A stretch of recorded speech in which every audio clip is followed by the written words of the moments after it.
Excellent. Well, let's get this show on the road. So, good morning, everybody, and welcome to this webinar organised by the National Young Rider Forum to mark the launch of its Young Riders Matter report. Carried out with funding from the Road Safety Trust, Young Riders Matter is the most comprehensive research project into young motorcyclists to date, commissioned to understand their attitudes, behaviours, needs, and preferred methods of communication. Over the next 90 minutes, we will hear from those involved in the project, talking about what it comprised and, of course, the results. We will then round off the webinar with a question and answer session, looking at the report as well as other pressing motorcycle related topics. Okay, first up, it's my pleasure to introduce Ruth Purdy OBE, who is the Chief Executive of UK Road and the Road Safety Trust. Well, good morning, everybody. And may I start my introduction by just saying a very big thank you and also a congratulations to Heidi and the team, because I think before we go into this morning's session, it's really important to acknowledge the excellent work that you continue to do in this area. We know daily, hourly, and by the minute, unfortunately, too many young people are affected by what happens on our roads today. And I know your passion and your drive for what you see, not just in your area, but across the UK, and you're determined to make a difference for young riders is so important to us all. So I know this is a piece of research that has been done by yourself and the National Young Rider Forum, but I just want to acknowledge the work that you and your team do. And often you and I meet up during the year, and unfortunately part of our conversation is often tragedy of a young rider and the impact on their family and community. So it's an absolute pleasure for me as the CEO of the Trust to acknowledge what has taken place with this work and the excellent work that you've undertaken, supported by Agilicis, who for me are another organisation who are really making a difference across UK road safety at the moment. And to have two strong partners looking at this and telling us, yes, young riders do matter as a result of this work is so important. And I hope that the legacy of this work is something that we can build on and people across the UK can build on, and we go on to save lives and reduce serious accidents by this vulnerable group. And I was very pleased that the Trust was able to support this research, because as you, and I know people this morning will go on to give the information, but if we are to really make a difference with this young rider group, this vulnerable group, we know that we need to understand their attitudes and their risk-taking behaviour. We need to understand how we can change behaviour in an adult way to make them a safer road user, but not just them, other people who interact with them on the roads, because sometimes they're not placing themselves in danger. It's other road users who are not being as considerate of them on the road that places them in danger. We need to understand their needs as a young, immature, brand new driver group on the road and how they interact with us. And I think this report gives us fantastic insights there. And something that's very, very close to my heart is we need to understand the best way to communicate and take young people with us. And it evolves all the time. You know, that's $1 million question, isn't it? How do you communicate with young people, sustain their interest, and take them with you on a journey to make them safer road users? So I was very pleased to see this report. I'm absolutely chuffed that the Road Safety Trust could support you. It's a privileged position. And the fact that the outcomes, you know, are what they are and speak for themselves, and you're going to share them today, shows the strength of what can be achieved if you support and fund research. And more importantly, putting young people at the centre of what we do. So may I congratulate you, and may I wish you success this morning for your seminar. And I hope to stay for some of it this morning, but I can't stay for it all. But I'm happy to take any questions in chat, or if anybody has anything for me through yourself, Heidi, I'll come back in due course. But please don't stop what you're doing. It's so invaluable. And, you know, I'm looking forward to hearing what we've got to say together this morning.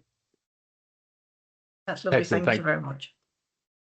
Yeah, thank you. For the National Young Rider Forum, would like to thank the Trust for its support in sort of carrying out this project. Okay, before we move on to our next speaker, we're going to have a little bit of audience participation, I believe. So as you can see on your screen, we have a word cloud poll for you. And what we want to know is in a word or a phrase, what do you think is a young rider? Hopefully that now should pop up. Here we go. So I'll give you about 30 seconds just to pop anything in, any thoughts you've got about what young rider is.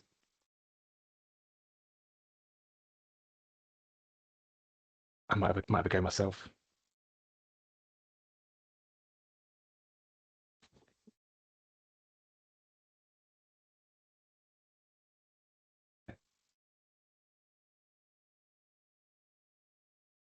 So I think I can see a couple of responses coming in. I'll give it another 15 seconds because I can't see too many responses coming in. Hopefully that's working for you all. The whole point of this was to make sure that from the off, we all know what actually we're talking about. There's a lot of different variations when we look at DFT stats. What is a child, 0 to 15? When we do a child death review, sadly, it's up to 18. So the whole point of this was just to add what people thought. What is a young rider? What are we looking at? What does this report, what is it based on? Yeah. Okay, so if we scroll to the next slide, please.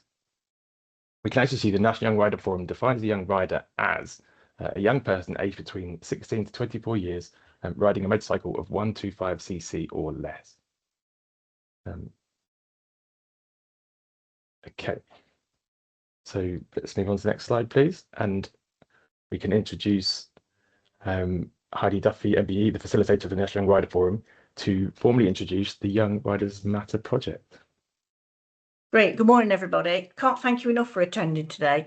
We've just been talking about clashes in diaries, and like some days, you've just got everything that comes in is all on one day. So I know that there's other events, really good events happening today. So thank you for joining us this morning, because really young riders do matter. Next slide, please.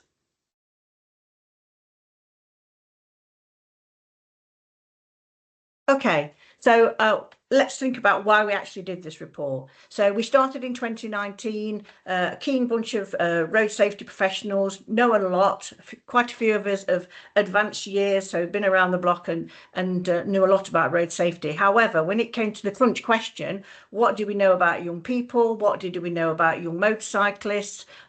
Unfortunately, there wasn't a lot of knowledge in the room. So we started with a first research project, understanding young riders, and that was done in lockdown in 2020. So we were very pleased to give us a project that we got our teeth into. However, a lot of the focus groups and things we wanted to do direct face-to-face, obviously in the middle of the pandemic, wasn't a good time to do it.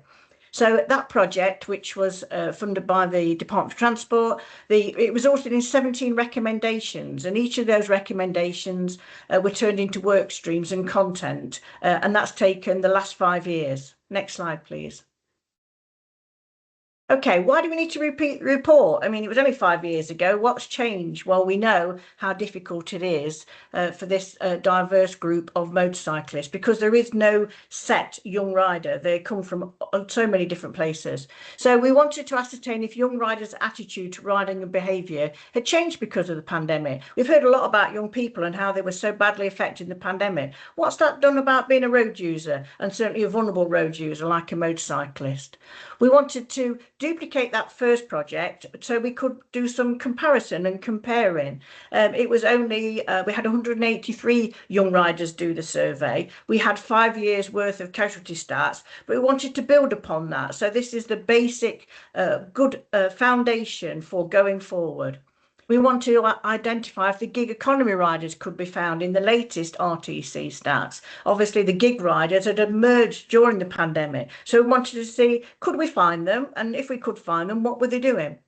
We wanted to find evidence relating to the effectiveness of motorcycle training, including the CBT. That had come up in the first project. And actually, obviously, with the National Road Safety Strategy being launched and one of the main consultations being on motorcycle training, etc., it was a really good question in hindsight to ask.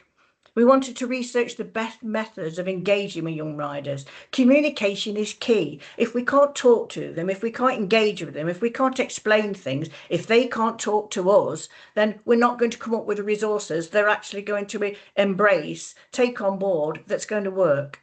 And we wanted to review the National Young Rider Forum resources produced from the first report to see if they were the most effective way of supporting young motorcyclists. There's no point in producing things if you're not making a difference, and it's the difference to young riders. That's what we're doing. And all of the above, because it shows in the pictures, our young riders matter, and that's why we were fortunate to repeat the project again. Next slide, please. Okay, here's some of the headlines. I'm not going to go through them because there's some great speakers after me that will do it so much better. But in those 5 years of stats, there was 22,161 motorcyclists, young motorcyclists injured in that latest stats. It tells us what bikes they were riding. It tells us where they lived and where they crashed. It told us that there had been a reduction based on the first report, a 28% reduction in injured motorcyclists, but there's lots of different reasons for that, and we need to know more. We know we were told that the severity ratio increases engine size. Well, that's not a great surprise, but it gives us more focus. Next slide, please. Okay, what are the next steps? So share the report findings far and wide. We attended a conference this time last year in Birmingham on motorcycling, and the theme that came out from everybody was we've got a problem with young riders. So the whole purpose of this report is to answer some of the questions that you're asking across the length and breadth of the UK. Share the report findings far and wide, more opportunities for partnership working. Analyse the report recommendations and apply the same systems and priorities. Motorcycling safe system, there's a bit of a head banging going off there. We need to break that down. We need to apply the safe system, and we need to put motorcycling in the heart of a safe system approach. We've got to work at that. It's not easy, but we can do it. And we want to create new work streams to design and deliver new content and resources based on this new information. We always need to be evidence-led, and we need to apply for grants to fund some new work as well. Next slide, please. Okay, so that's it from me. I told you it was short and sweet. I'm going to hand over to the wonderful Tanya Foss-Dyke from Agilysys, and she's going to do the analysis. Thank you very much. Good morning. I'm sorry that I can't be with you right now, but I will be attending for the panel in a little while. But in the meantime, I just would like to talk you through some of the casualty analysis that we undertook as part of this project. So the big question, I suppose, is, well, why do we want to look at young riders? And we think that this particular next chart really sums up everything that we need to be talking about here. So this shows by age the number of individuals killed or seriously injured between 2019 and 2023, with the black solid line representing the number of young motorcyclists injured in that period. And there's actually also a dashed line which shows the previous analysis from 2014 to 2018. What you can also see are these orange lines which show the same information for young car driver casualties. Now, quite rightly, we focus on the young driver problem, and this analysis doesn't show the number of passengers injured in their vehicles or in other vehicles or as pedestrians. But with regards to risk to themselves, as you can see here, young motorcyclists are a group we really should be focusing on. The numbers killed or seriously injured are higher for motorcyclists until the age of 19, then similar to car drivers until 21 years, and only after that become lower numbers. Now, it should also be remembered that this analysis doesn't take into account mileage differences between cars and motorcyclists. So for all ages, 76% of miles travelled are by car, compared to 0.8% of miles being by motorcycles. So this is the average for 2019 to 2013. So we think this really sums up why this topic is so very important. One thing you will note is actually there is some good news in this chart, in that the solid black line is actually lower than the dashed black line from about 19 years onwards. So we have seen some progress since the last time we did this work, and I will touch upon that in a moment. So 2019 to 2023 is the time period that this analysis stands for.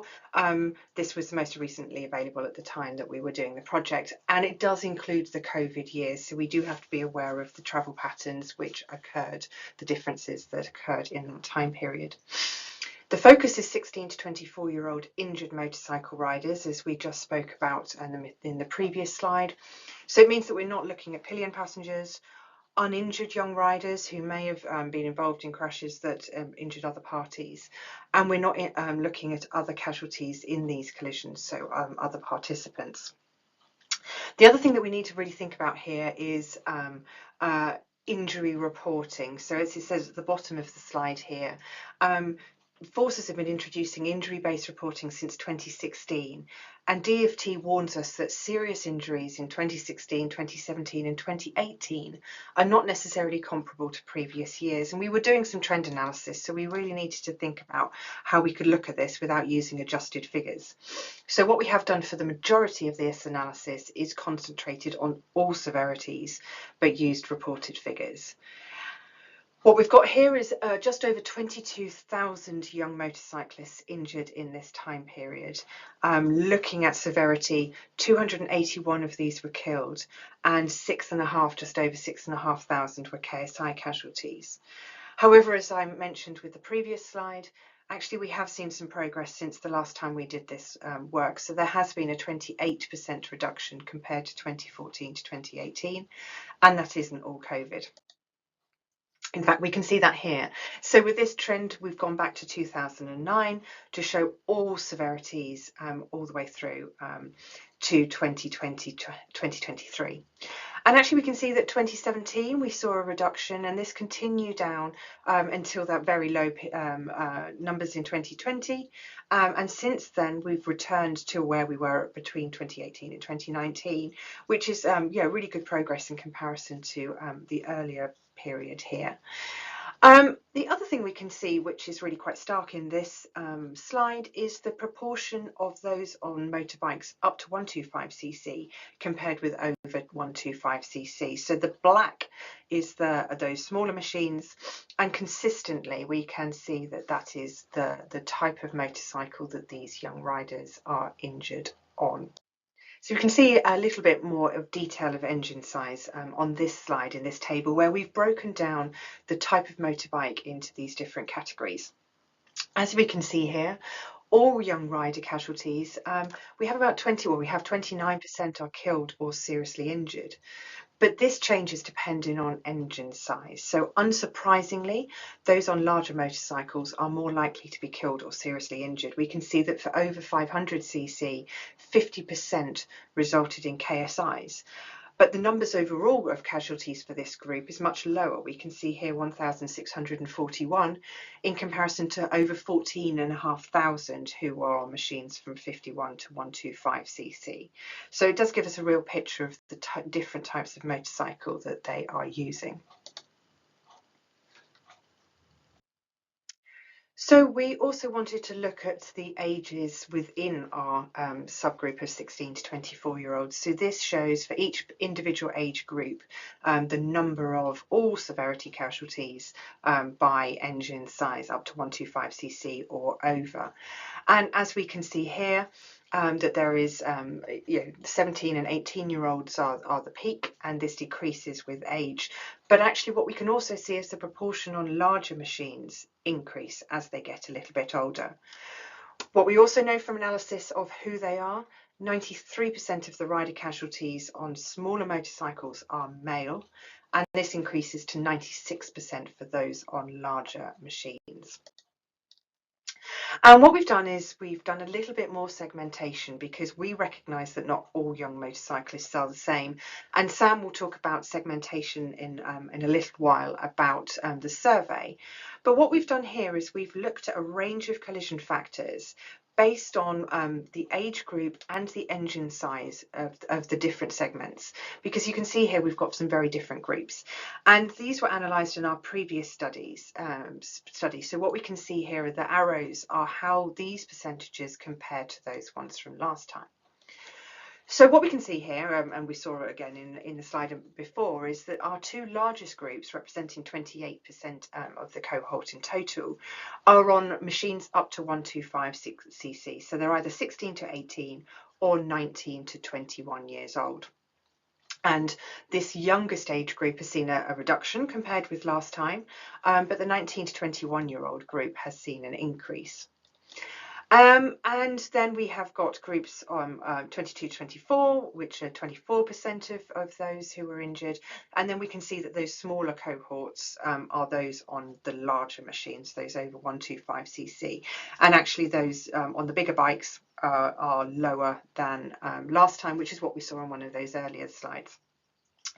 What we have got here is the 16 to 18-year-olds on over 125cc. We don't look at in the rest of the analysis for two reasons. As you can see here, they're relatively small. There were 3.9% of the group, but actually they're also outside the licensing system, and this makes it really difficult for National Young Rider Forum to engage with this particular group. So we've concentrated on these others who they can hopefully influence. So I just want to give you a little bit more information on who these casualties are. So as we have access to home postcodes, we've been able to look at deprivation levels of the communities in which they live.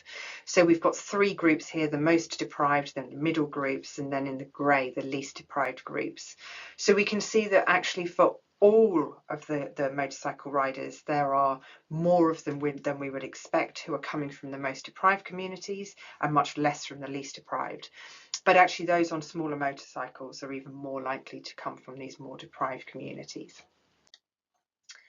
We can also look at where they've come from. So this map here shows the rates of young rider casualties per 100,000 16 to 24-year-olds in each of the regions, so we can understand where young people live and how they're involved. So it shows that the rates are highest in the south of England, particularly in London. Probably not surprising, given that there are a lot of motorcycle riders within the city. So there are 664 rider casualties per 100,000 young people in London. Then we've got the southeast, the southwest and the east of England all have young rider casualty rates between 335 and 400 casualties per 100,000 16 to 24-year-olds. So whilst these regions are still the ones with the highest rates after London, actually these rates have reduced significantly from between 450 and 560 casualties per 100,000 in the 2020 study. The East Midlands and Yorkshire and Humber experience between around 250 casualties per 100,000 young people. This was down from about 300 to 400. And actually the West Midlands were previously in that same category, but the West Midlands are now with the North East, the North West and Wales, with having between 120 and 165 young rider casualties per 100,000. And as with the last analysis, Scotland had the lowest casualty rates of 63 per 100,000 young people, and that's down from 106. So that gives us a bit of an idea of where they come from. Now, I'm not going to talk through these in detail, it's all in the report, but what we do have is ACORN profile, so a socio-demographic profiling system, so using those home postcodes again to understand which communities that these young riders live in. And what we found is that there were certain ACORN groups which featured for more than one of our segments. So as you can see here, for 16 to 18-year-olds under 125cc and those 19 to 21 and 22 to 24 over 125cc. This group here, hard up households, accounted for quite a high number of casualties, and they were overrepresented compared to the local population. So we found also that cash-strapped families applied for all groups. Those on limited budgets applied for most. Family renters also applied to all groups. And so what we can do is understand a little bit more from those about their preferences, communication preferences. But I think one thing which was interesting was picking up the deprivation feelings, information that aligned with our IMD analysis. Anyway, moving swiftly on, We wanted to also look at where they crashed. This is really important for understanding the circumstances of their collisions. So unsurprisingly, urban roads, particularly 30-mile-an-hour roads, featured, and this was true for all engine sizes. We also found that single carriageway roads, and particularly A roads or unclassified, were also a big feature, and both no junctions or T junctions. And I'd just like to come on to this analysis because I think it's really important for thinking about how they're involved in crashes. So we can see here with these two charts, we've got the junction types for those on the smaller machines in the top right-hand corner and those on the larger ones in the bottom left. And for both types of machine, we've got here both no junction and T junction particularly featuring, with about 30-odd%, nearly up to 40% in some cases, accounting for some of these collisions. So it starts to give us an idea of the dynamics of the incidents which are occurring. And coming on to that with a little bit more detail, so actually what we also know is that the majority of these young rider motorcyclists, casualties were involved in a crash with one other vehicle, which was usually a car. So 10% were involved in a goods vehicle. When looking at journey purpose, actually, we found, depending on the segment, that quite a few of them were recorded as riding for work, and many were recorded as travelling for commuting purposes. So again, that gives us a little bit of a flavour of why they're out on the roads in this mode. Looking at the manoeuvre of the young motorcyclists themselves, they tended to be travelling straight ahead. So we've now got a picture building up here where we know that they are involved in a crash with another vehicle, that they were quite often around a T-junction, and that they were travelling straight ahead. So we could surmise that actually other vehicles are pulling out into their path. And what this could give us is some insight into what we could do to address it. So perhaps focusing on conspicuity, particularly at junctions. Maybe thinking about speed at junction approaches, and also interventions targeted at other road users to make them look out for those, particularly on smaller motorcycles. We looked at contributory factors analysis. This was before road safety factors were introduced and analysable, and we've grouped them according to the most common frequency. So we had observation errors here, nervous behaviour, which reflects kind of being new to the licensing of riding a motorcycle, unsafe behaviour, which can be much more about aggressive or careless behaviour, and control errors, so loss of control. So I think what we've got here is a combination of perhaps some hazard perception issues, and also just being novice and needing to have some better skills acquisition. And that probably does fit with those junction collision issues as well. When do they occur? Well, unsurprisingly, again, thinking about the nature of the commuter riding and the riding for work, we've got weekdays featuring with particular peaks, particularly between 3 and 6, but also carrying on to the evening of 6 till 9. Again, that might reflect some of those riding for work if they are delivering hot food, for example. For smaller motorcycles, they tend to be throughout the year, but with peaks kind of increasing in September, October, whether or not that relates to the new academic year and travelling independently further for the first time, going to college or to sixth form. Whereas for the larger motorcycles, these tended to be across the traditional summer motorcycle season of April to October. That was a whistle-stop tour. I could have explained a lot more of the analysis, but please do go and read the report. But what I wanted to do is just quickly wrap up. We do know that young riders remain a significant casualty problem.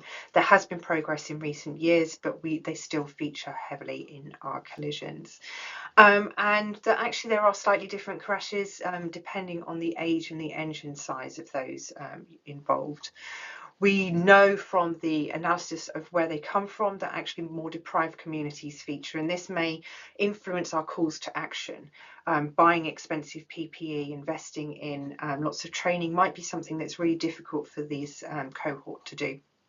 We know that these collisions occur in urban environments, particularly in interactions with other vehicles. So we need to think about risk in these environments, particularly at T-junctions.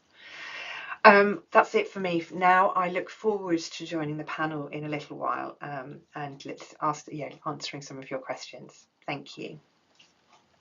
Excellent. As Tanya just said, she will be with us for the panel, and I can see there are a couple of questions in the chat. So if any of those are unanswered, we'll look to pick those up later in the session.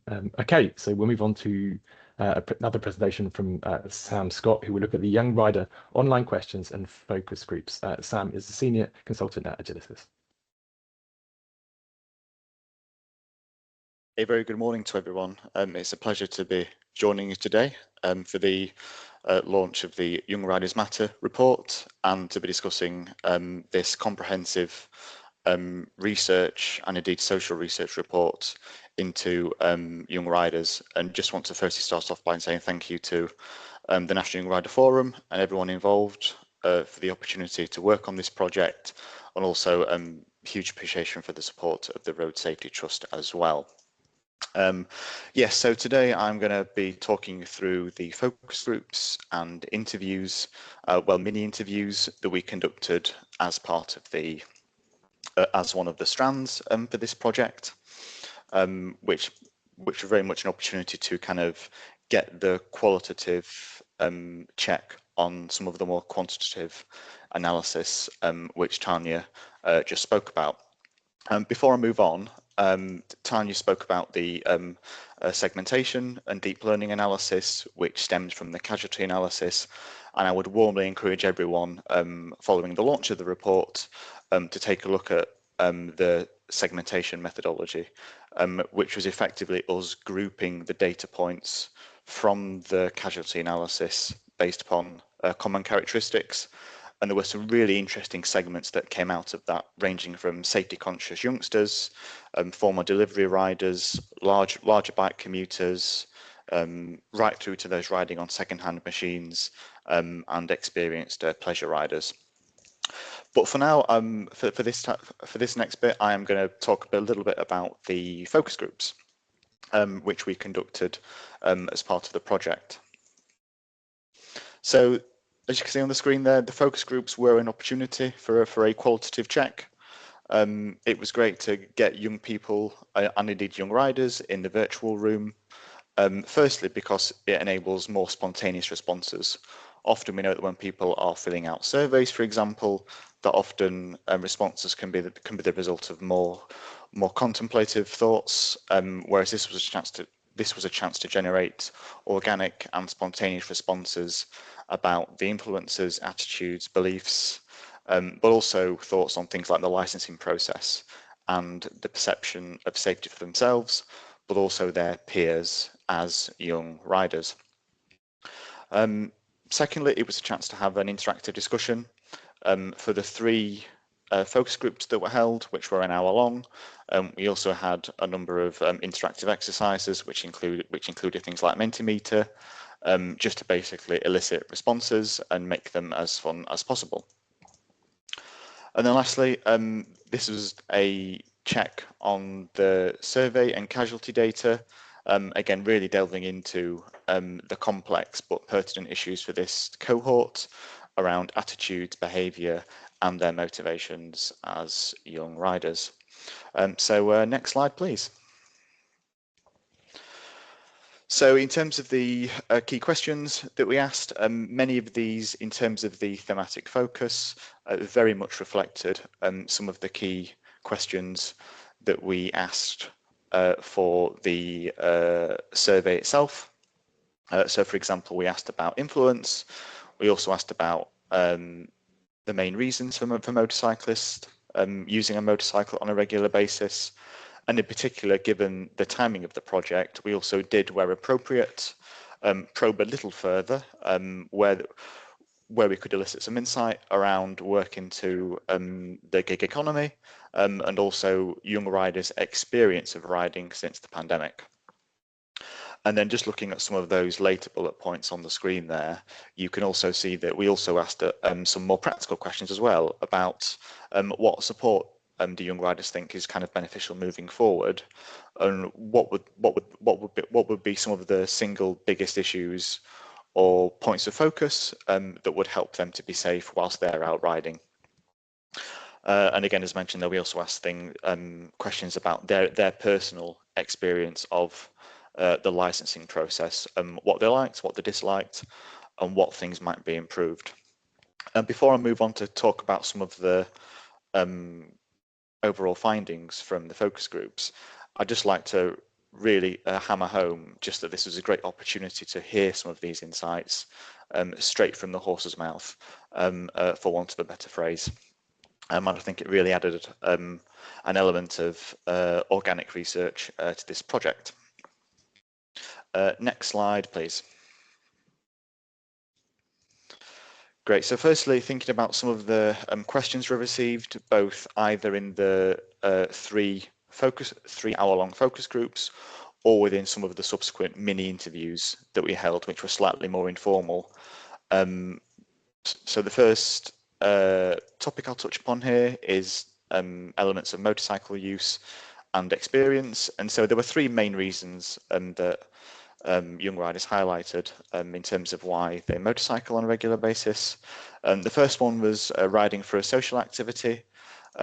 This first cohort were far more likely to value motorcycle clubs and riding in a social setting, for example. And then the second one was riding for convenience. And we spoke to a couple of young riders who in the focus groups for whom riding as convenience was very much the primary reason as to why they used the motorcycle, and they were both based within cities, London and Manchester respectively, and they specifically and interestingly talked about the fact that riding as a convenience sat alongside the cost of living crisis and the use of a motorcycle as a kind of cost efficient way of travel. And then lastly, there were also riders who were riding prior to getting a car license. In some of their personal experience, there was actually a recognition amongst themselves and peers that there is very much a risk-taking personality amongst young riders, and there was actually this sense of overconfidence that people perceived, particularly amongst other riders. And something that came out, which I may touch upon later, is this sense that when riders feel that they've passed their CBT and they are thinking about those other moving up those other licenses towards the restricted and unrestricted categories, that there is a sense of overconfidence among that group when asked about peer influences.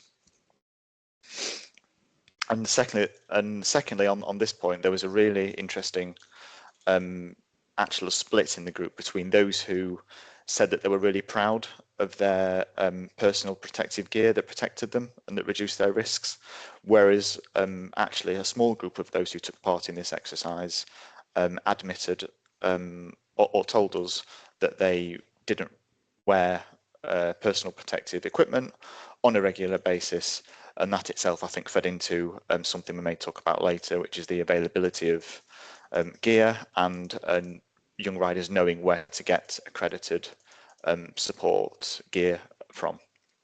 Next slide, please. Next, I'll just run over a couple of reflections from the focus groups and interviews on the licensing process. So whilst overall the perceptions of compulsory basic training were really quite positive, notably a handful of participants stated that CBT, there wasn't much to it. And again, this is something that's very much a hot topic when we're thinking about the current motorcycle consultation that was launched as part of the National Road Safety Strategy, which was a very interesting point there about the fact that whilst people felt that CBT was positive in terms of the different elements to it, that there is perhaps scope there for improvements, at least based upon some of the discussions that we had in the focus groups. The attitudes towards the licensing system itself, connected to some of the content on my previous slide there was this sense among some of the participants that upon attainment of CBT, that there was this sense of invincibility amongst peers, that once you progress through the licensing process and you move on to those A1 type motorcycles up to 125cc, that there was this sense that as you move through the licensing system, that young riders feel that themselves and their peers are sometimes feed into this sense of invincibility, that once I've ridden one type of motorcycle, I can very easily ride one of a more powerful machine. Next, a strong handful of respondents felt that the communication of risk and rider responsibilities at different stages in the licensing process, especially as you move up to some of those more powerful machines, was something that actually came through quite strongly in terms of people's personal reflections on the licensing and accreditation system. Next slide, please. As mentioned in the summary slide before, one of the other elements that we asked about in the focus groups and interviews was about personal protective equipment and where and in what form young riders perceive trusted sources of information.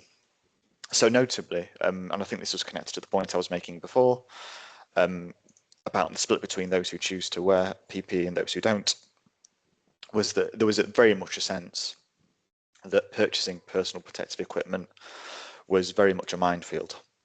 But that knowing accredited suppliers, often in person, was something that was considered to be very important. And as I say, those who bought PPE in person were far more likely to know that their gear met specific safety standards.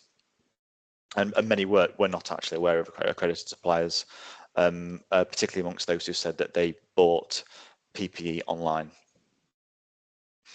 In terms of trusted sources, there was a recognition of the value of public sector trainers around some of the post-licensing courses, specifically around Bike Safe and Ride Free, for example, and the value of delivery from fire service personnel, which is mentioned a couple of times. Yes, so some interesting thoughts there on PPE and where riders envisage that they can find trusted sources of information and support there. Next slide, please. Wrapping up the discussion of the focus groups then, we had a really kind of interesting cross-section of discussions. Of course, considering the cohort themselves, we very much wanted to make this as an informal exercise as possible to elicit honest responses and to generate engagement in this exercise. So firstly, thinking about participants' motivations for riding for work and their attitudes, these were highly variable. And I think this really connects to something that we found across both research reports, which is that the young rider cohort are a highly heterogeneous group of people. And I think that this report really hones in on that in terms of the different needs and what people are receptive to and their personal safety issues and how we can break those down.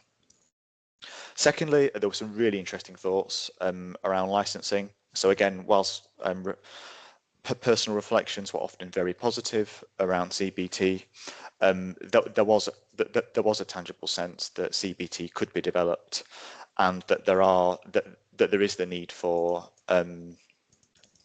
more intervention from stakeholders when it comes to those touch points within the licensing process, in particular as you move up to those more powerful machines. Safety advice and purchasing PPE were identified as areas of uncertainty.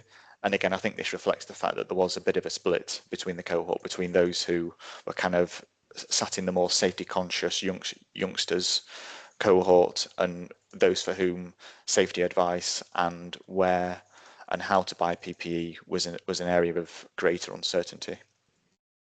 And lastly, of course, we did ask where appropriate, where young riders were involved in either gig economy work, either now or in the past.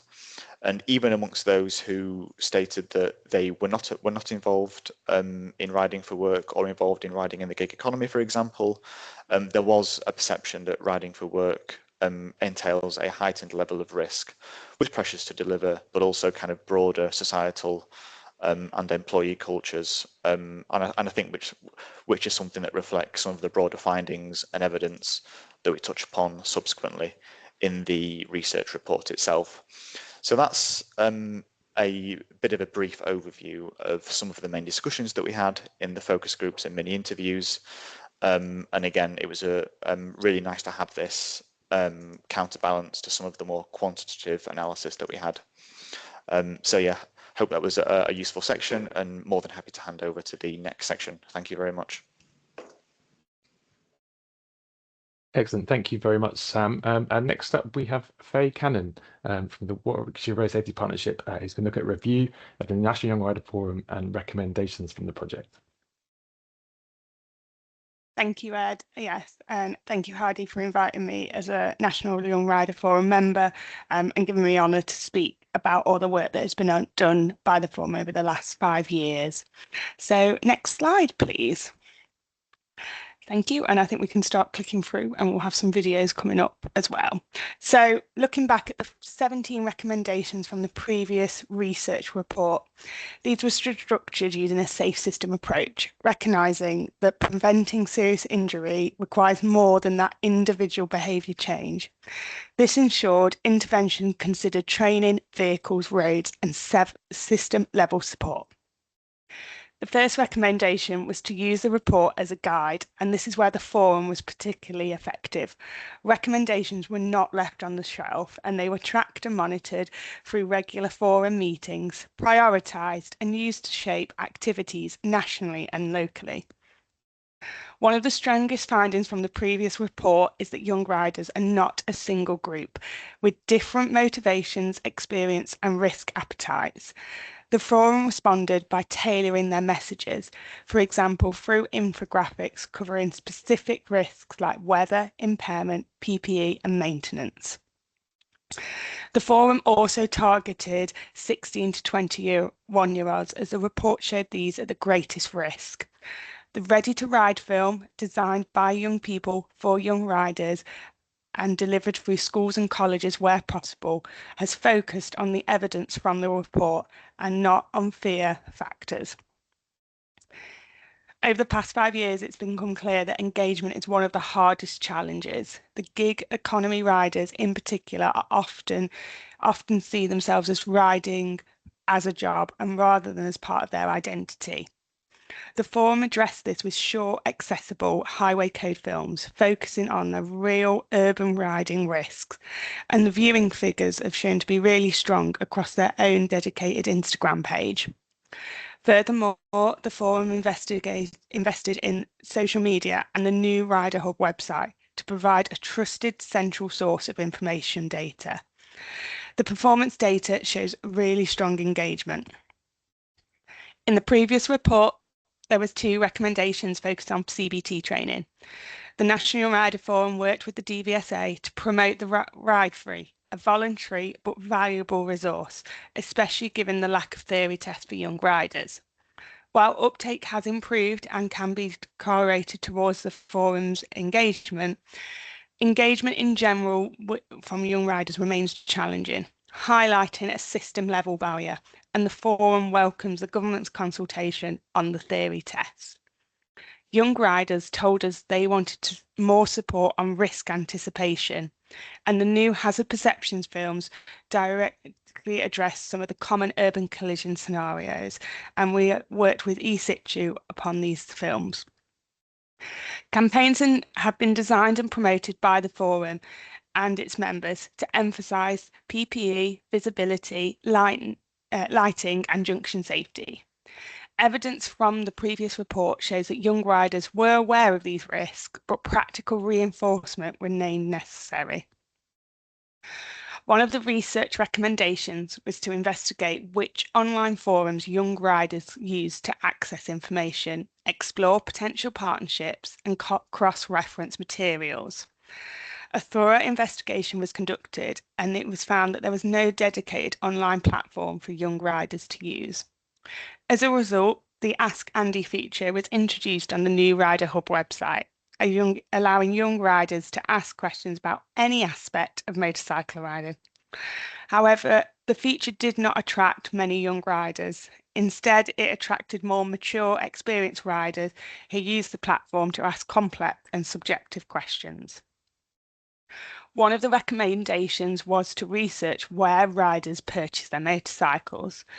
The forum reached out through its members to local retailers, but received very little response.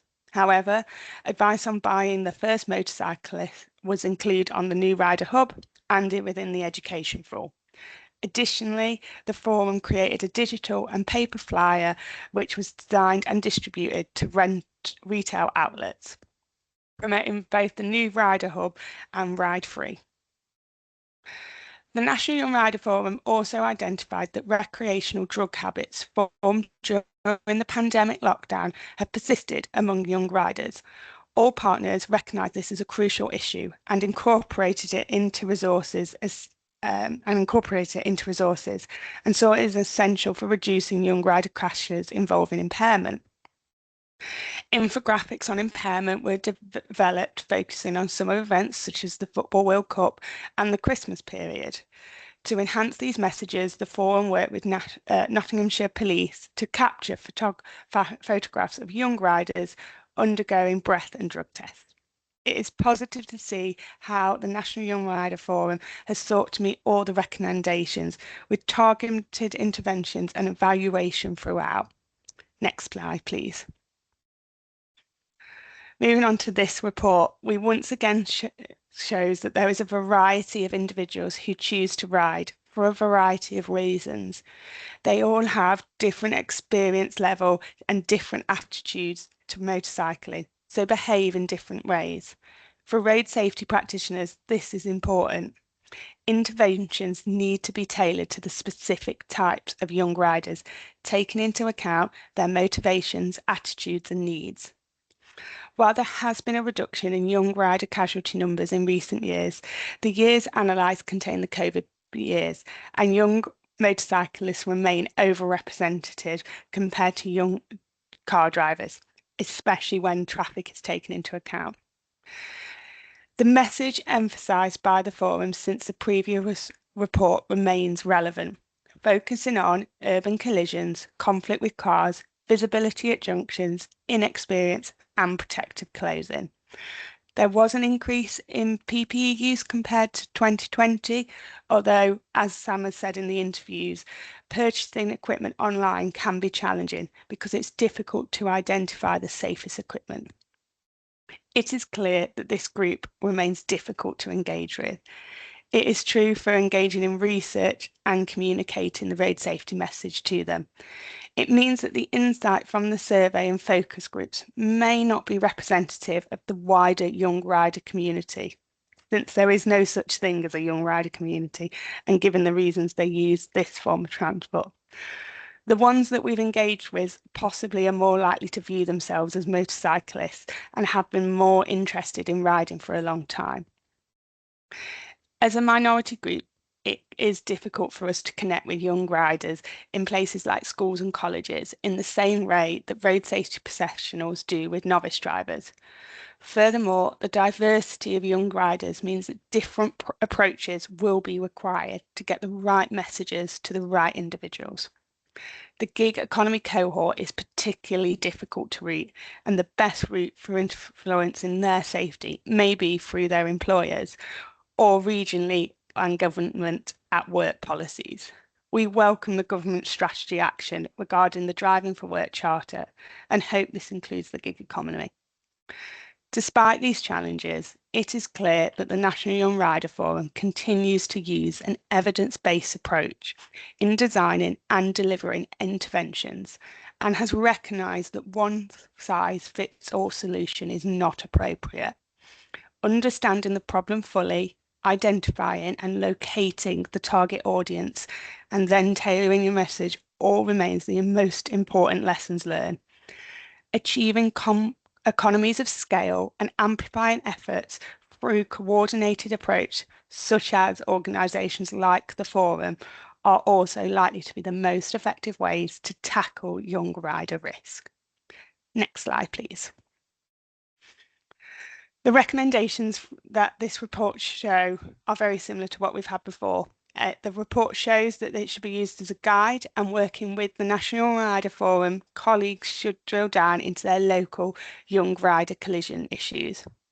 Furthermore, among the 16 to 21-year-olds, segment surveys and interviews suggest these are the riders who require the most support. They are less experienced and have had yet less training, providing an opportunity for engagement and assistance before poor habits and attitudes develop. Whilst working with educational segments is one option to engage with this cohort, the number of young riders per institution may be small. The Forum could involve encouraging training bodies to deliver the DVSA Ride Free scheme and promoting the scheme to increase participation across young riders. The Forum is pleased to see once again the government are consulting on this, and during the panel session this will be discussed further. Given their different interests, motivations, experiences and attitudes, those interventions once again will need to be tailored to the type of rider. Whilst most participants purchase their helmet new rather than second-hand, only half were aware of the sharp rating, hence a new recommendation to promote this initiative. The Forum once again are pleased to see that SHARP are mentioned and supported in the National Road Safety Strategy and look forward to working with them further. Another new recommendation is focused on that high quality PPE, with the option to provide guidance on what to look for and the minimum equipment required. Finally, the Forum welcomes its final new recommendation, which recognises the work and impact of the new Rider Hub website and its potential to expand it further.